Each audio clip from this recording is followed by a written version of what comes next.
Si Ate Fee nandito, takot siya guys. Oh, nandito na guys ha. Nakita nyo na yung sinulid. Binlag ko te. How to remove skin tag. Oh, ayan guys, nakatali na siya ha. Nakatali na yung ano, yung skin. Para mabait, hindi ka biglain mo siya. Halika ate, tulungan mo ako te. Ako, tumigil ka. Tutulungan kita maglinis ng bahay pero hindi ako matutulungan sa mata mo.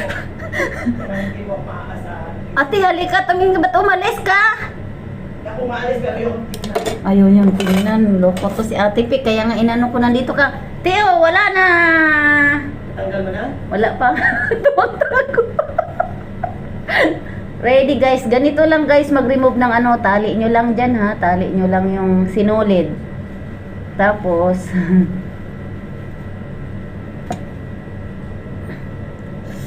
yan, natanggal